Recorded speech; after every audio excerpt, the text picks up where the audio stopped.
Hey, everybody, it's great to see you again, and welcome to another edition of Funny How, the podcast that has absolutely nothing to do with nepotism whatsoever.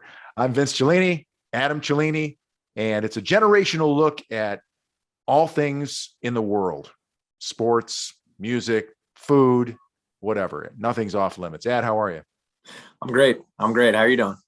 I'm doing really well. I'm glad we have a chance to get together here, and get a chance to have a father-son talk It's in front of the world. it's one of the main ways we're talking right now. Just hopping on the podcast and catching up this way. Yeah, I'm excited. I'm very excited about this episode. I was looking forward to it. Tell us. Yeah, me too. Me too, in a big way. So, today we had a conversation. We were able to have a conversation with Judah Akers, who is the front man for Judah and the Lion. To put it, I guess, very simply, an alternative music or alternative rock style band, but really just a very unique sound. And beyond that, a close friend, Judah, and I were part of the same recruiting class for baseball at Belmont University. We were roommates our freshman year, so went to college and moved in immediately together in the same dorm. Have a friendship with that recruiting class that still continues today. Those guys, we stay in touch. We still talk to each other, still see each other pretty often. But it's been insane watching him and the music career grow from what it started out as, which was very it was religious based, kind of coming out of Belmont. And I remember going to shows early on and watching them transition into something that sounded kind of like Mumford and Sons. They have a mandolin and a banjo in there, so it's a bluegrass folksy sounding sound. And then they dropped this album that and Judah speaks on this. It just blended all of their likes kind of into one, and it's become this just unmatched, unique sound. And that journey over like 8 years has been wild to watch. I've gone as a fan and an audience member to a few shows, and then also to see him, grow personally and grow as a friend has been a blast too. But it was just a real treat, getting to Oh yeah, talk sports music with him in particular.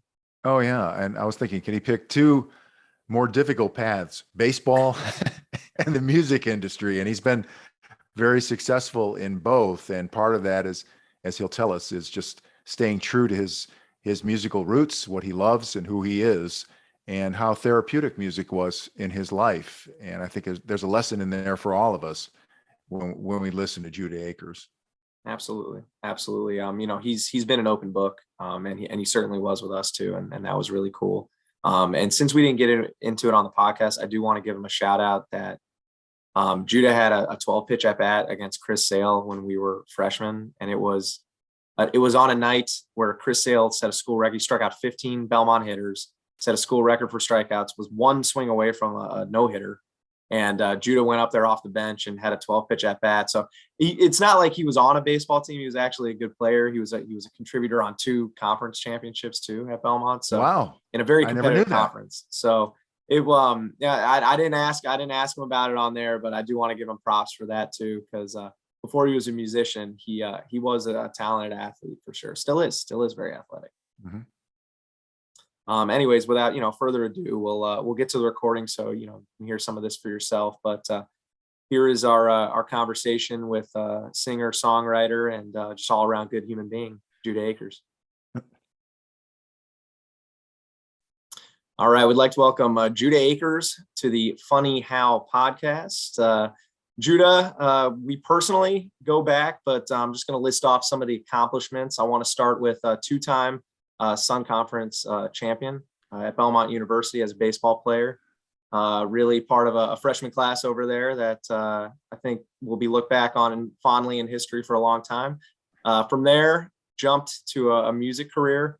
Have won awards, put out albums, had hit songs. I mean, you guys have carved out a pretty unique path through the music industry with the band Judah and the Lion.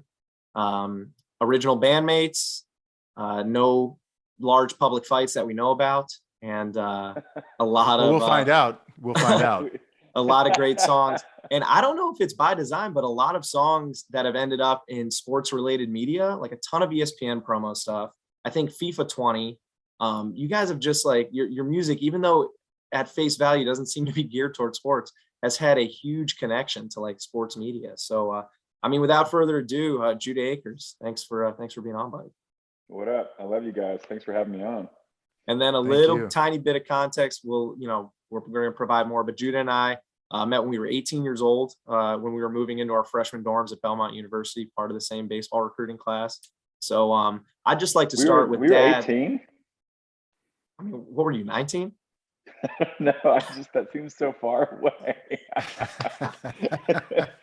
We held back Damn. a year that we didn't know about. I don't know. Maybe so. Yeah, September. I Maybe. guess I was 18. I was 18. And Wow. and I want now, Dad, you were there and you're moving us in. So I'm curious, what was your first impression of Judah as we're like wedged in this suite in a cinder block I dorm just room? thought I thought all of you guys, and you guys were roommates. I thought that all of you were just really nice young men, and I thought it was just so exciting that you were going off to college to play baseball. And I love Belmont. I thought it was beautiful. I'd never been there before, and I just was excited for the opportunity to see you go there and play and get to know these guys a little bit and know the parents as well. And it was a wonderful experience. It really was.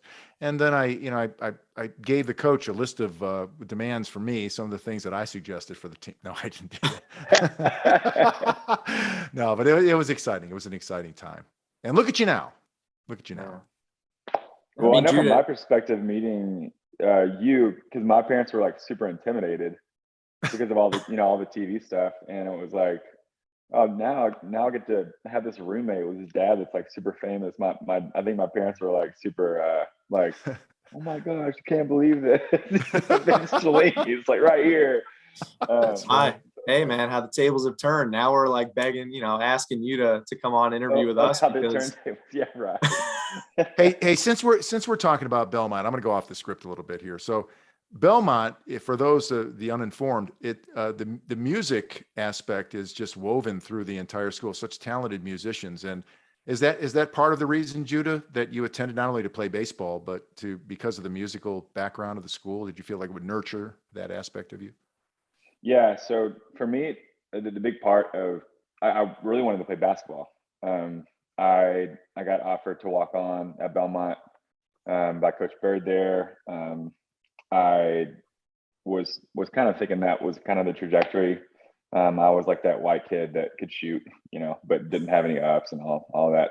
The very classic whatever I was. But I loved Belmont always growing up. I grew up in Cookeville, Tennessee. I came from a musical family. But my dad and my grandpa or whatever had like this, kind of the career dry cleaner business kind of passed down. So like I had this musical side of me, but I also had this business side of me. And then I had the sports side. So I ended up meeting Coach Hall, who recruited me at Belmont, who me and Cheese love so much. And hey man, I look back fondly on the guy. I mean, at the time, got on my nerves, but I still look back fondly.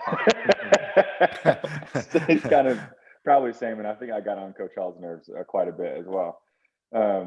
But yeah, the music side for me was the final push, because it was, I that summer after I got this email from Coach Bird on the basketball team, I got recruited to play baseball, and the goal always was music, and specifically like music business, because music business is kind of special at Belmont, because if you as a creative, you get this kind of like safety net with your dad and your grandpa that might want you to have a bachelor in business at the end, and not just put everything on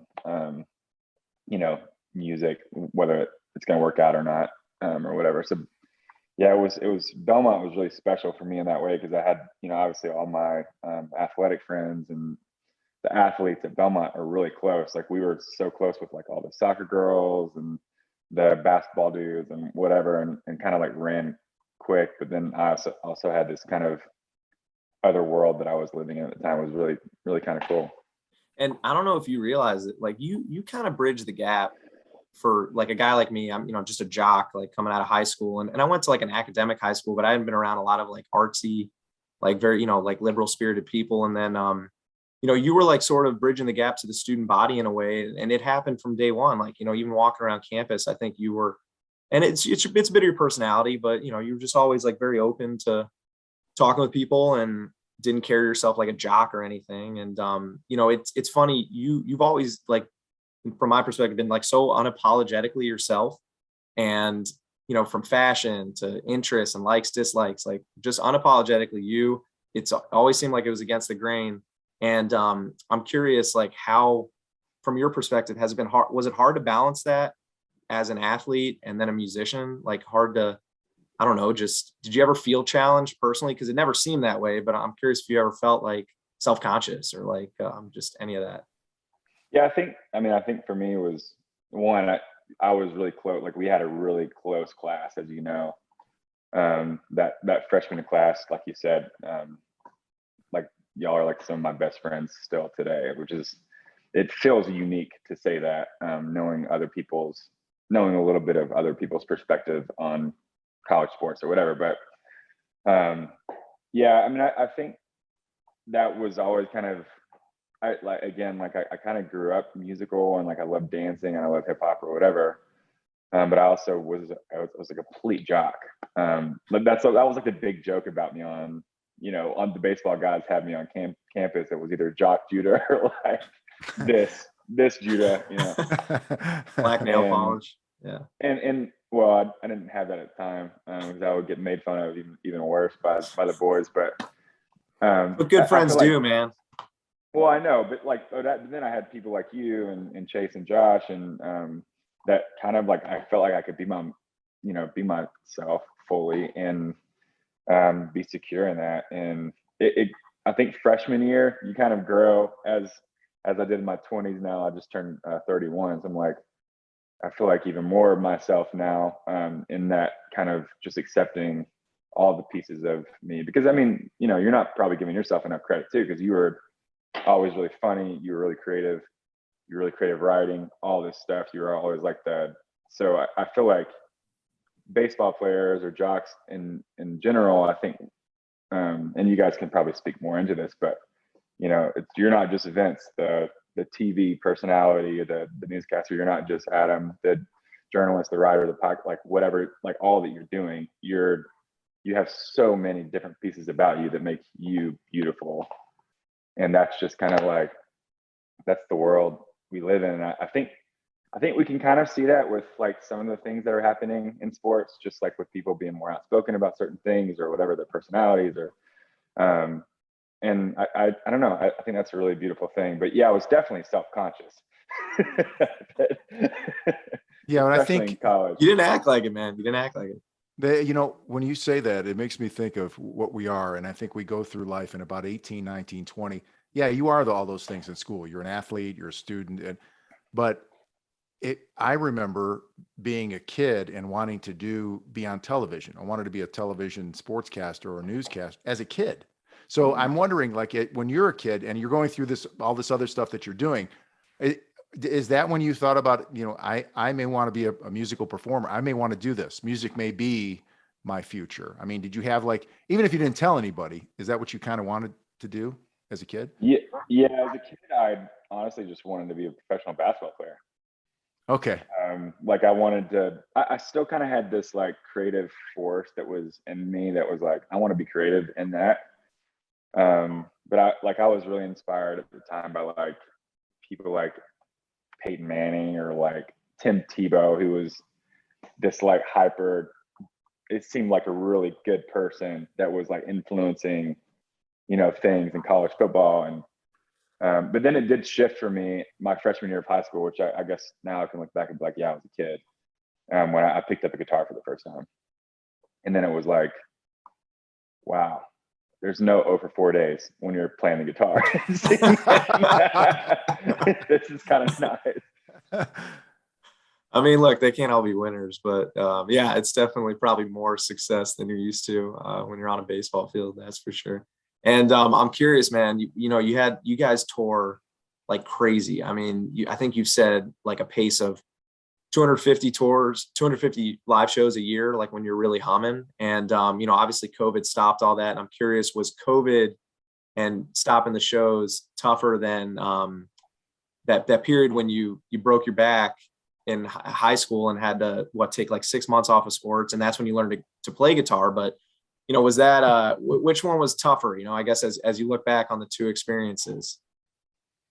I think they were both they both kind of, that's a really great memory that you remember that. Yeah, my freshman year was like the most devastating news of my life. It's like I had a stress fracture on my back. I was growing.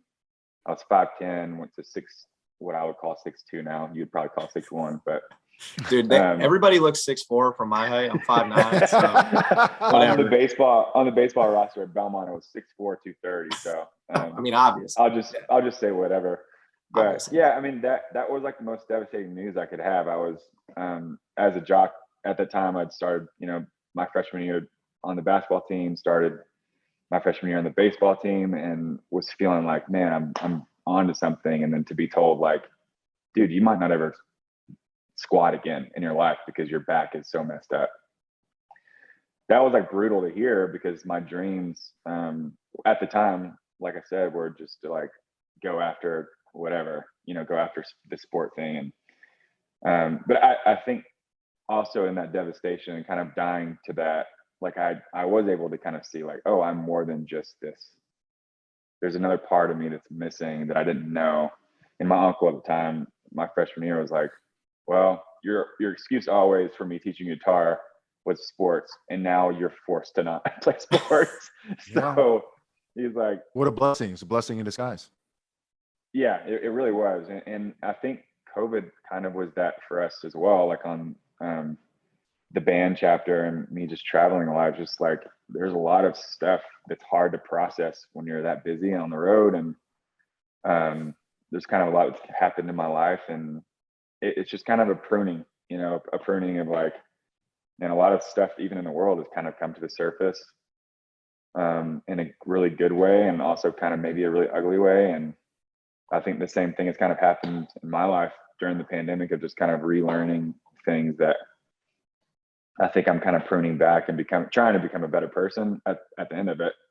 But like, there's so many, I think I had my identity wrapped in to now being like where at my freshman year of high school, I had my identity so wrapped into being a jock. And then now it's like, I didn't realize I had my identity wrapped so much into playing shows and like, being a front man of a band, and like working our asses off. I don't know if I'm allowed to cuss on this, but hey, we have no rules right now, so yeah, do whatever you want. At this point, we don't know anything who the goes. market is. Yeah, man. But yeah. I don't know if that was a little probably longer winded than maybe should have been, but yeah, just like kind of relearning myself and allowing myself to even learn like there's even more sides of me than just what I love in my job and my music and what I feel called to do. But yeah, it's just I've like been like wanting to learn how to slow cook things and like make like learn how to make a really good margarita, all these things that are just things that, I don't know, haven't really been able to do just because we've been, kind of in work mode. Like sort of take a piece out of life a little bit, like not just life inside the job, but just life. Yeah. Like for me, COVID taught me how to slow down, like, cause I was forced to. Like I'm not good at that. I mean, I made 2 different projects over COVID. Yeah. I've been writing, still, and I love working hard. It's the way I was taught as an athlete. You get it. It's like you're taught one speed, get after it. But now I'm just kind of like, man, I need to learn how to slow down, like take my dogs on a walk and just like enjoy the walk. As old as that makes me sound. Dude, I mean, I think there's something there with turning 30, but Dad, you go ahead. Like, I think there's something. I was just thinking about like your path and what it takes you. And then Adam was saying that you're uniquely you. And when I think about the music, I was trying to find like descriptions of the music, and I read alternative folk rock. And I mean, I don't know if someone asks you, tell me about Judah and the Lion, what would you say? Because it is so unique with a mandolin and a banjo and what you guys play. And it is uniquely a unique sound, really. Yeah. Well, that kind of brings me back to like the Belmont story, because when we when we started the band, you know, I grew up on hip hop. Anytime I was in my dad's car, it was like hip hop music. I loved dancing so much. And yeah, just the culture of hip hop I've always been obsessed with. But in my mom's car was always like the classic rock, like REO Speedwagon, Tom Petty, Queen, you know, the Oneaters, you know, all these bands. Of course. That I grew up to love. So I had kind of both influences. And then when I met the guys in the band now, ironically, I was not into folk music. So like Mumford and Sons and Lumineers and all these people were having like big moments in the folk world, bringing folk to the mainstream or whatever you want to call it. But I wasn't into those bands. Like I was listening to like, I don't know, Eminem and I don't know, you know, at the time, like Coldplay, Eminem, like, you know, whatever we listened to in college. Yeah. But when I met the guys, they were just learning their instruments. So Nate was playing the banjo. He was learning that at Belmont. He was the only major ever for banjo at Belmont. Brian was one of the only majors for mandolin at Belmont. And when we met, like I had written these kind of like whatever you want to call my writing style at the time, it was just like these like rock songs. And then when we put it to the mandolin and the banjo, it just kind of clicked. And then, you know, we toured our butts off for 2 or 3 years, and then there were some comparisons that were kind of happening with the Lumineers and Mumford, and we were just like, how do we distinguish ourselves here? Like, what kind of music do you like? And, you know, Nate's like, I'm into metal and like EDM. And Brian's like, well, I'm into classical, you know, and I'm like, I'm into hip hop and like rock. And so I think when we kind of finally found ourselves there, that was when we were just like, we called the record at the time Folk Hop and Roll, which was like a little bit of everything. And, you know, to answer my elevator pitch on Judah Line still is very, I just pretty much say it's just kind of weird music. That's my elevator. It's not like a good salesman pitch, but yeah, it's beautifully weird, I think. Well, I mean, if no one's ever been to a show, your shows stand out because I mean, they're so fun.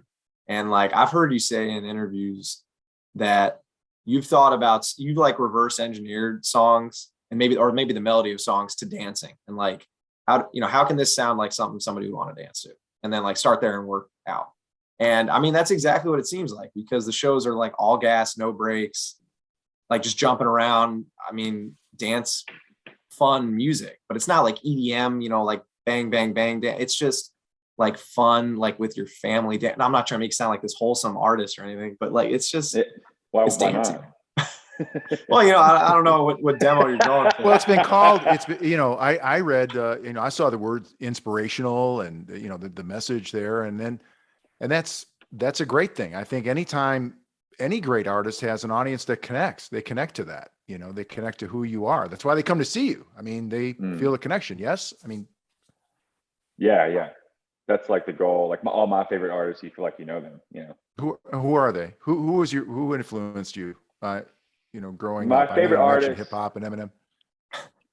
I guess the person I felt, you know, I've become really close friends with him now, but was Switchfoot, John Foreman. Like I just felt like that guy. I would go, you know, listen to his music, and I just felt very known and seen. And this last season through COVID, it's been this band called Frightened Rabbit, which kind of has like a sadder story, because the front man committed suicide a couple years ago, and but his lyrics, like you feel known, and they make like kind of happier sounding, like very major music, but the lyrics are very sad, and like his expression was just really beautiful, and the honesty and so they weren't like necessarily a massive band that had this big break, but the people that they connected to, like when he passed, it was like, man, so much of the music world like was pretty, you know, wrecked. Well, you said that was during COVID you were into that, right? It was kind of pre-COVID, honestly, Okay. like 2019. But I got back into. They're my favorite band of all time, Frightened Rabbit. That's interesting, man. Because like honestly, pep talks is kind of that. Like, I mean, you put out pep talks, and it's like seems like this journal, like almost of like your life in the lyrics, but then again, the songs are like dancing, like they're good song that you want to dance. I mean, it's almost exactly what you're describing with them. Was that an inspiration to pep talks, or like just getting into Scott or Frightened Rabbit's music was so much a part of that, because I was going through a difficult thing with my family at the time. It was almost like him as an artist gave me permission to be as honest as what he was being. And but I've always like to talk about like the competitive side is like the only way we made fans before we came out with the song Take It All Back was when we were opening for people. Like we would open, for Matt Carney or Ben Rector or 21 Pilots or whatever, or Incubus. And I was like, that was the only way that we were growing as a band, because we're still an independent band. Like we've never signed with a major label. But the competitive side of the live show it was always so fun for me as like a competitor. It like made me tap into that same adrenaline, because it's like, man, I'm gonna win. I'm gonna try to win these people. And so when you're making a record for the type of band that we are, it was so important that these songs, yes, honest and like hopefully can affect people at a heart level. But when they come to our shows, we want them to have like the best time of their life, even if they don't like the band, or don't know the band. So that was definitely like a huge part of my artist journey is discovering Frightened Rabbit and feeling like I could just be myself, even more, Yeah, absolutely. And you alluded to it, and I won't make you go in deep into like some of the family troubles, because you've been very transparent publicly ever since pep talks went out about the the things going on at home that inspired a lot of that. You lost some family members. Your parents went through a divorce and their own struggles, and people can read up on all you detailed talking about that album. But I'm curious, because you did some things to address your own emotions about that, and people compare bands to marriages all the time, and I'm curious, did anything you learned from that experience now impact your relationship with the bandmates, with Brian and Nate, and how you guys interact? I mean, of course, I think everything that you go through will always kind of dictate, like your story is like, it's like what you guys do. It's like what you're good at. It's like have a compelling story, like that's what people want to see. And I think even after that, now 2 years or 3 years behind pep talks and writing it, and obviously being really angry at my dad, really angry at my mom, kind of going through the mourning process of all of that.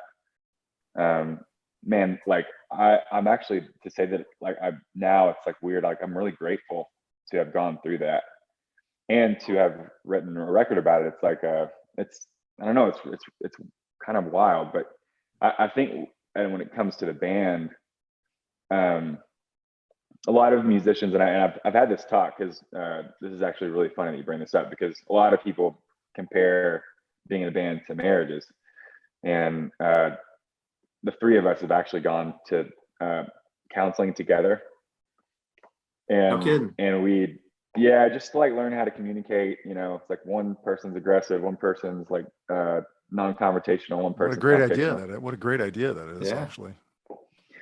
Yeah, and so we are there, and we're kind of comparing it to a marriage, and the counselor just looks at us and goes, "You're not married." He's like, "Judah, are you attracted to this person?" Like, I'm like, "No." It's like, "You're not married. You're not going home. Like, you guys, what you are, you're brothers.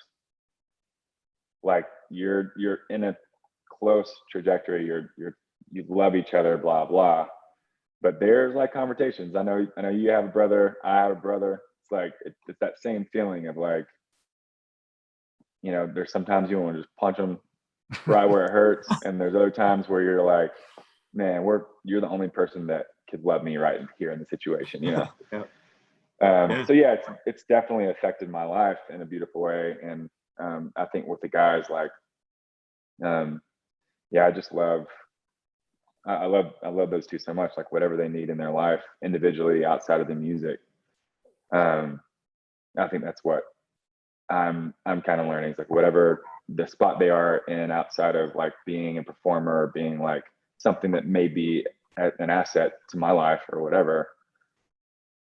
It kind of is like, especially with after COVID, it's like I don't care if we ever have a successful song again. Like I want you to be happy. I want you to be fulfilled in your life, and whatever that means for you. I gravitate to that, I guess.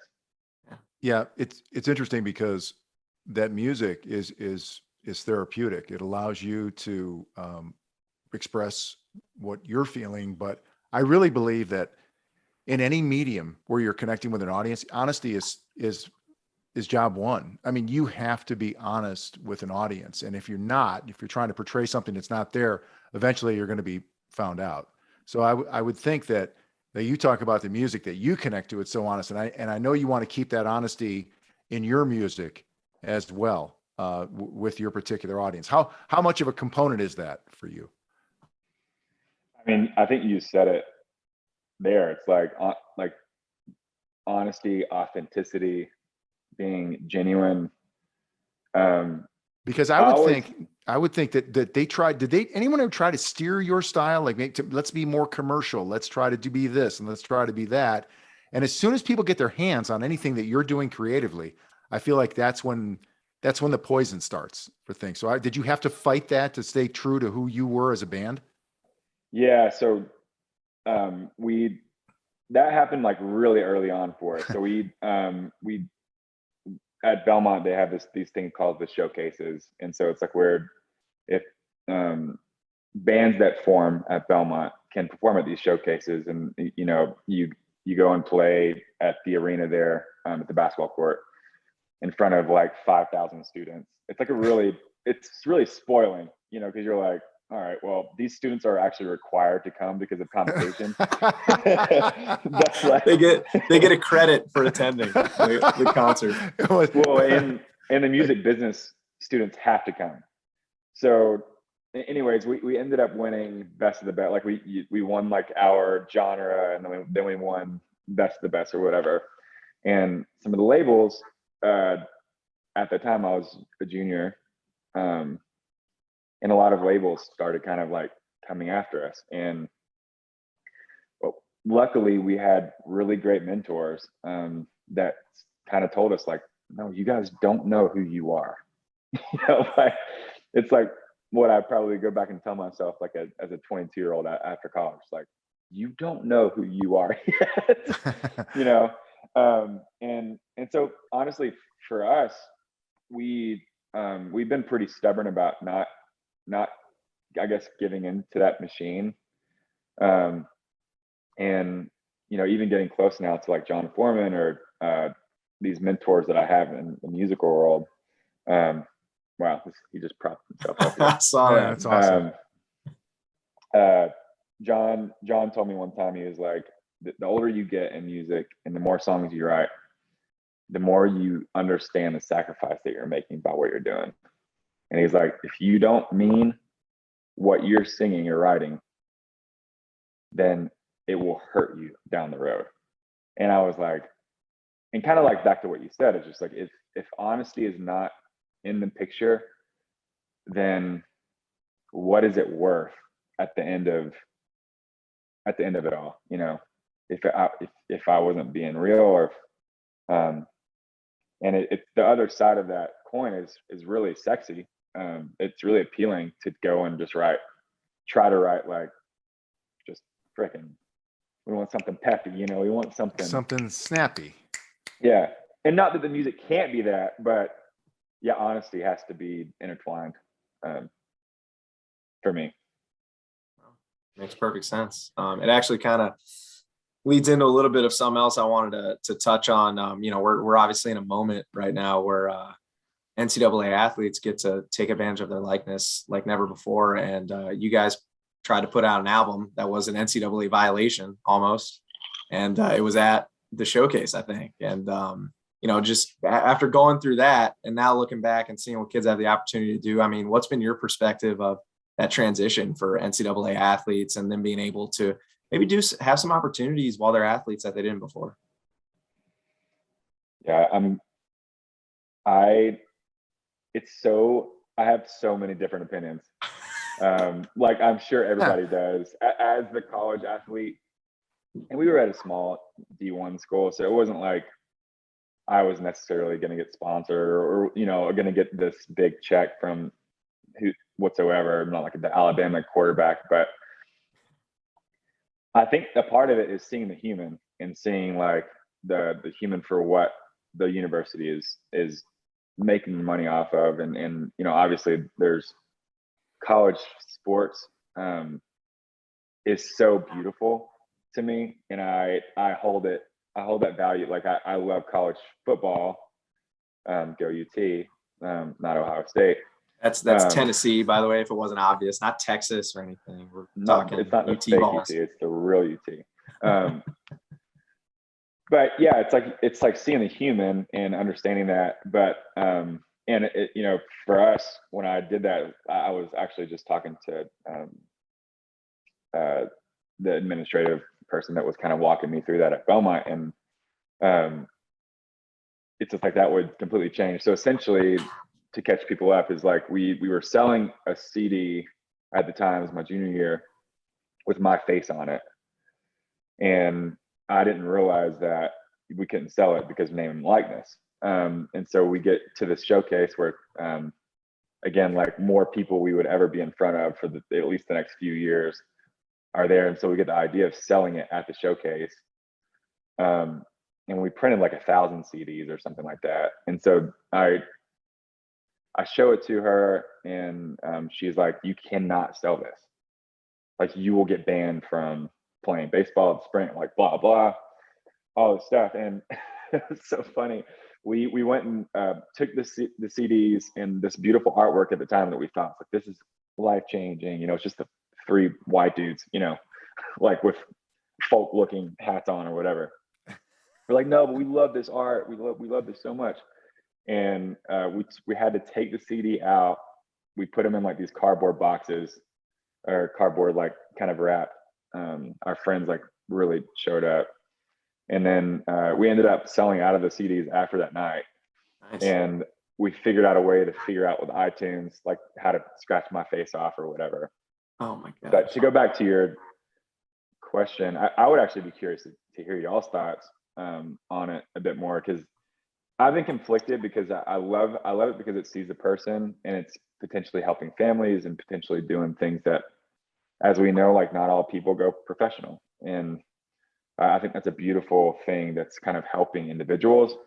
The other side of that coin is like, how are the walk-ons going? How are the people, that are like the integrity of college football, like, or baseball, like, well, we love it so much is because it's like, it's for the school, and it's for, that passion. And sometimes with, I don't know, like NFL compared to college football is obviously not as good of football, but it's like, there's nothing like going to a UT football game, because it's just like everybody's about the school. So I would be curious to hear y'all's thoughts. Well, I don't think we even talked about that, Cheese. No, I would just say, Adam, if you don't mind, I would just say that, this evolution of the big money in college sports. And I always looked at it as, if Adam's jersey was hanging in the bookstore and they were selling his jersey, how would I feel about that? Or how would he feel about that? I thought, Right. because of the sacrifice that has to be made, and only you guys know this, when you're a Division I athlete, school, practice, the demands on you, I always felt there should be some stipend or something for athletes. I mean, I really do. Pizza and beer money, I don't care. They should be getting something. Yeah. There a couple of players currently, as I understand, I think it was a Georgia Tech quarterback, was sharing his name and likeness revenue with like his teammates. And so I saw that. That was so epic. Yeah. So spreading the wealth, that kind of thing. And I think that's where you can make it a team thing, and it might be even more bonding, possibly. What do you think, Ed? Honestly, it had to do with like age and experience for me. I think if you would have asked me when I was 20 and like I was in it and playing, I was very like, this is about the team and this is about the sport and it's not about anything else, and anything else is a distraction. And, my perspective then would have been, you're splitting your focus. Like you're not being a full teammate. You're splitting your focus right now. Now looking back, I just, I see it as like, some of these kids have a window, they have an opportunity to maybe do something, make a change in their life or help them, after sports. And it can happen in so many different ways. It doesn't just have to be like taking a sponsorship. It could be like having a YouTube channel or just any like revenue creation. Right. If that's what you want to do, that's really what you want to do. Like, you should be able to do that too. And so, I definitely grew into a very different opinion on the situation. And are there going to be, mistakes and examples? Sure. But that's, that's not worth not trying, right? Like it's not worth not trying, like just because you're afraid of what might happen. So. Yeah, I love both those points. That actually helps me the next time I talk to somebody about it. So thanks for sharing that. Yeah. Well, speaking of likeness, So I would like so to get credit if I could. Thank you. I have to go back to the music thing, and I just what makes a great songwriter? Like who are like some of the we have some of the great American songwriters were from pop music, and I'm just wondering like what makes a great songwriter, and why is it that Paul McCartney or Stevie Wonder, why do these guys have like a huge songbook, and then to write one song seems to be epic? Where does this come from? And is it easy for you to write songs, or is it a process? I would say both. Like as far as easier the process, I some of the best songs I think come really quick. Ironically, I know I'm sure you've seen quotes from songwriters, but sometimes it just feels like it's just kind of just happening. And for me, like with even like for Take It All Back, which is like our most popular song currently. I mean, I wrote that song in like 2 minutes. It was like, you're just not thinking, it's just kind of happening. But there's another song of ours called Suit and Jacket that I wrote over the course of 6 years. I think to answer your question on like what makes a good songwriter from my perspective, it's people that can continually look inward and find the honesty that's inside, and then hopefully allow that to come out authentically. I think we've seen that with Paul McCartney, with Billy Joel. Like there's just so many great writers, and I would say Chris Martin to more on the pop side, like the modern day side. Like I mean, Scott Hutchins, not talking about Frightened Rabbit again, but just like these people that can compel a narrative by looking inward and then coming out and seeing like the colors and music. Sometimes when I'm writing, it's kind of sound hippie, but like you can kind of see colors, and like that's when as a creative it's like fun. And it doesn't necessarily, there's so many amazing writers and people that are creative that are doing this that might not get this commercial success of Paul McCartney or the Beatles or whatever, but that are amazing songwriters. And it's also like what makes a good songwriter is the lack of fear. Like you have to have courage, and sometimes honesty. I don't know, it's not like a cheesy professor here, but like it does take some courage and bravery to look like a idiot, and to like before pep talks, I had an email and thing going with both my parents, just making sure that I could release the record, because a lot of it was my story based off of what the situation was happening, and I was fully just, I guess, expecting like for the record to completely bomb or whatever, just because it was like it had a lot to do with like my selfish anger with what I was going through in the divorce, and there were some chaotic things that were happening. But anyways, yeah, I think great songwriters, from my perspective on who I love, have a unique ability to continually look inward, because it's hard looking inward for most people. But to do that on a real level, and then have it come out in a beautiful or non-beautiful way. That's really intoxicating for me. Yeah, like I always tell Adam, he knows who my musical hero is, and he emotes these songs. Brian Wilson is my, like, I think is the great American songwriter. And if you listen to these songs, they're pop songs, but they're all sad. A lot of them are really sad songs, and that's the expression that's coming out through this music, and that's the connection that somebody says, "Wow, I feel like that sometimes too." And so now you're not alone, I guess. Yeah. And anyway, Judah, I didn't mean to kill the mood. I didn't mean to bring us all down. No, that's not, because that's I think speaking my love language.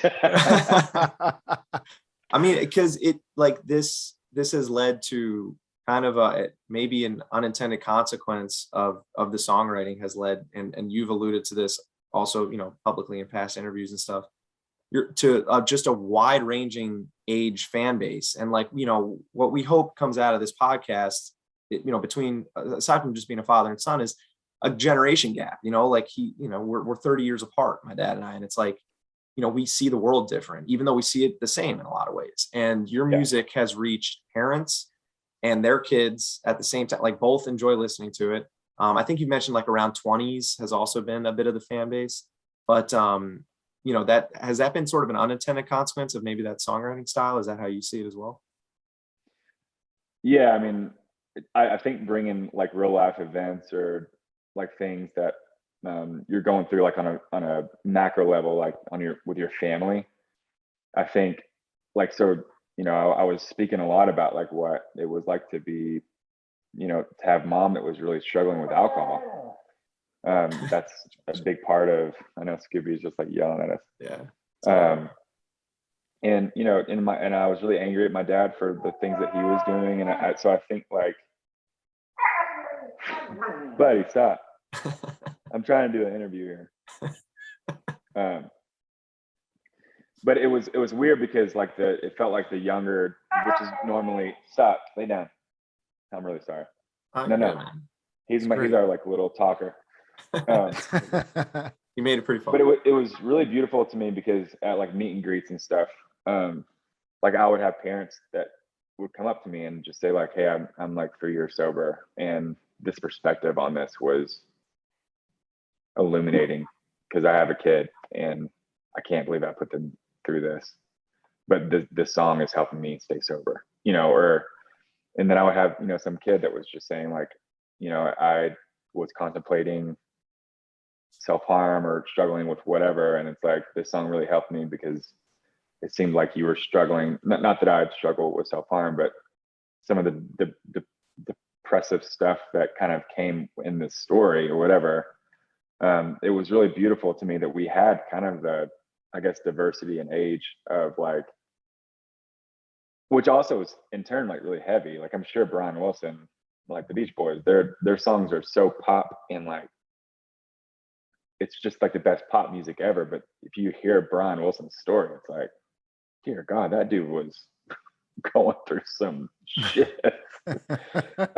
Which is, it's a part of like what the beauty of music is. I feel like you have, because, even though Scott Hutchison, Frightened Rabbit, like he came to the end of his journey, and it didn't. I wouldn't say that it ended well, but his music is so beautiful, and it still is living, and it's still carrying on. It's still affecting people, and I don't know. That's like that's kind of the goal. And so for me as a songwriter, it was kind of weird, honestly, because it was unique as far as pep talks go to have older-ish people coming up and being like, this song really affected me. And I'm like, I didn't know that you listened to this music. There you go. Yeah. I mean, shoot, I remember hearing Student Jacket and feeling like I think I lost touch with Judah. I think I'm officially not part of his target fan base anymore, because like I was just starting a job and like entering corporate America. You should probably know that like freshman year. I mean, I listened to a lot of practice sessions and thought like, yeah, maybe I'll just go and smile at the shows, like show support. But it's not for me. Not my thing. I can tell by those skinny jeans. This is not for me. Hey, very fashion forward, man. Hey, you want to talk about like a setting a fashion example? I mean, we were gym shorts and sweatpants, and here you are like wearing jeans and like, you know, just anything but that. It seemed like European style at the time. So, I mean, you were ahead of your time, man. Shout out. And I really, this is maybe the kindest you've ever been to me. I really appreciate it. You know, I wanted to be very public facing. Behind closed doors, I was definitely one of the keep the ego in check voices, I think. Yeah. Judah, where's the music going? Where's it taking you now? Yeah, so we're kind of in the middle. We're in the middle of our third commercial record, which is usually a big one for bands. Like a lot of my favorite bands' records are the third one. Honestly, to go back to the pandemic, like just learn a lot. I've been growing a lot as a human, making a lot of mistakes, and I guess through those mistakes, I'm just kind of like relearning this story that I'm trying to tell. And we came off of like a pretty heavy record, and I feel like now I'm like, I don't know if it's 30 turning 31, but I'm just feeling more like myself. And I'm learning to see that last season was actually really beautiful for me as a person. One of my favorite quotes from one of the guys that I listen to, his name's Peter Crone, but he says, don't ever become a perfect person because you'll have no one to relate to. Right. And I just love the concept of that, because it's like, man, at the time, 3 years ago when I was writing pep talks, I would have never told you like, man, this is actually just a season of growth. It's not a bad season. It's a season of accepting what is and being sad about it and growing. But us as humans, we're constantly going through that. Yeah, there's highs and lows and all this stuff, but there's seasons of growth and blah blah. So Judah Alliance is making kind of this record that'll be coming out in the spring, hence like the growth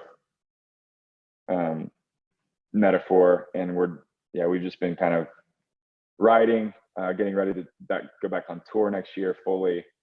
I don't know that we'll get back to the 250 shows a year schedule after COVID, because we both like we really love being home and love what that looks like and the health that it's brought, I think, in this clarity that we're finding during the season. So yeah, I'm really excited. Like I know it's kind of probably weird to say, but I think we're making like the best music we've ever made. And so I'm really, really excited about it.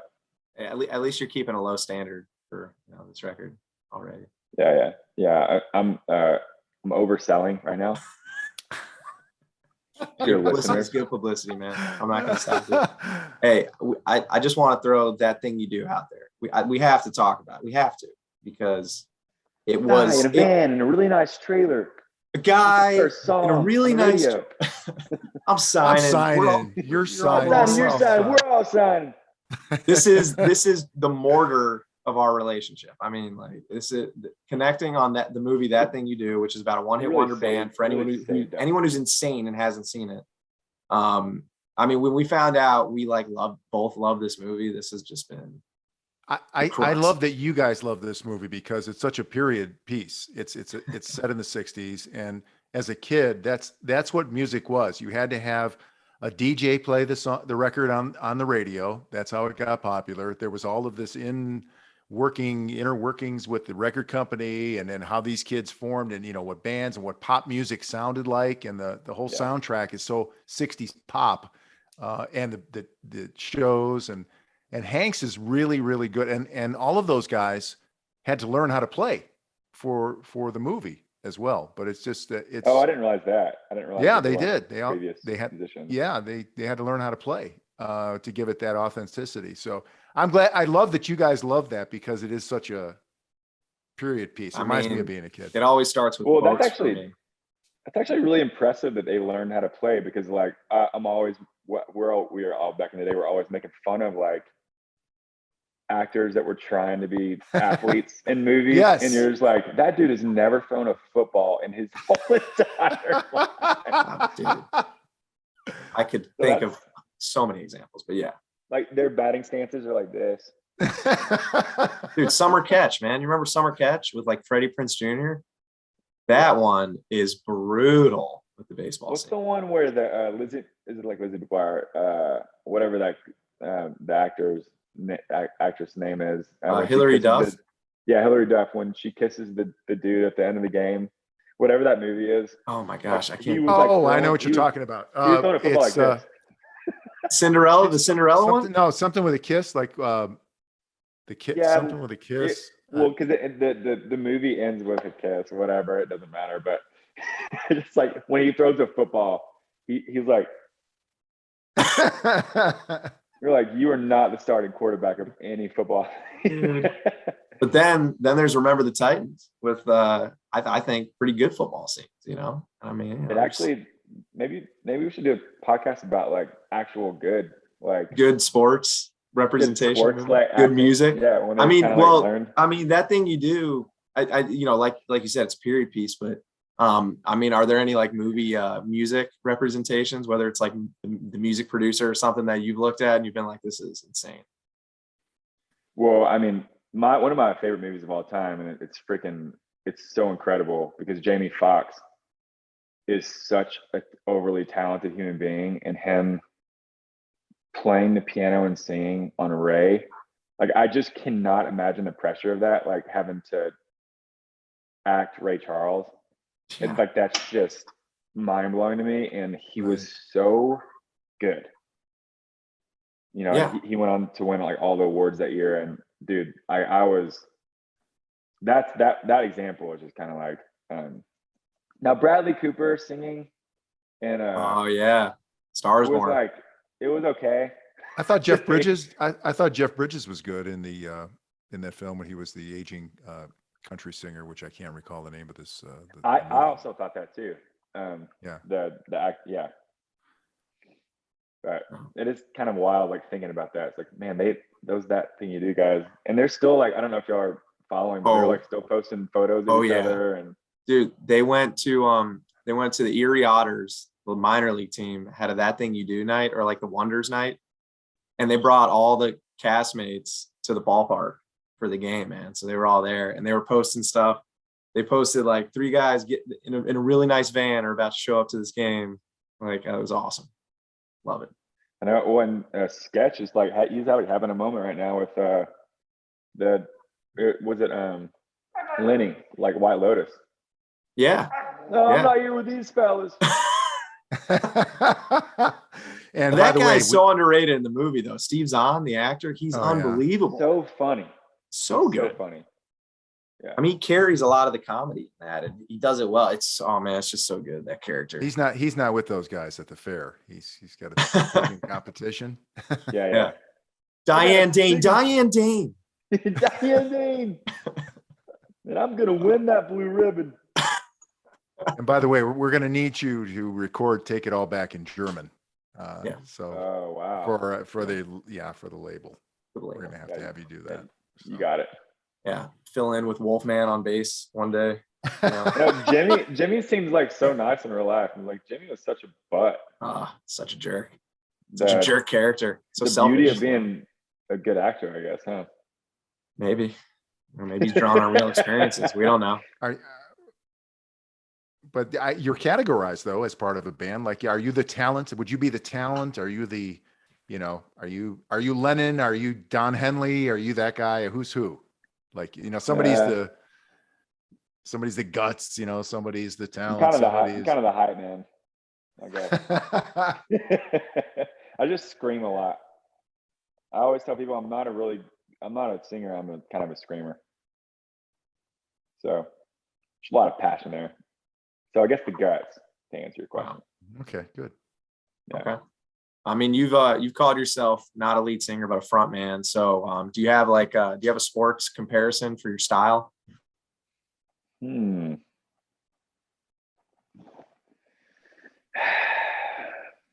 don't know. Let me think on that. I'm pondering. Maybe like who was like a great hitter that just didn't have like a great swing. Man, there's the probably a worst few. hitter. Bagwell Oh, had man. a funny looking swing. I mean, Hunter Pence might be the one because like Hunter Pence might be the very against the go. grain look, Yeah, but gets the job done, man. yeah. Just as like this is weird. Unorthodox, 100% gets it done. Or Vlad, man. Actually, Vlad Guerrero, just a bad pitch hitter. Like, you know, just a guy that. Well, even like Hank Aaron kind of had a weird stance. If you go back and like look at the, I never noticed. I don't really want to compare my my I don't know, dude. spirit to someone that iconic, but in batting practice, I mean, little Hank Aaron-ish, you know, from what I remember, dude. Could let it fly. I was a 3 p.m. hitter. That's what I said. Are we gonna let Judah get to his dinner? I think he's got. Yeah. I think we have to, man. But Judah, thanks so much, buddy, for coming on, dude. It's been a blast. Dude, I love you guys so much. Y'all are so kind to me over this interview. That means a lot. That's so sweet. I love what y'all are doing and respect it. It's cool that y'all are getting to do this together. Yeah, I love that. A little journey for us. Judah, yeah, so very proud of your success and the person you become, and I want to wish you continued success as well. I think it's just so great. It's so great to know you and see how happy and content you are with finding your path. It's great. Man, thanks so much. Yeah, I love you guys. I love you too, man. Say hey to Lindsay. Tell her thank you from us as well, man. And hopefully we can see you pretty soon here. Yeah, perfect. All right, buddy. Thanks, man. Love you guys. See ya.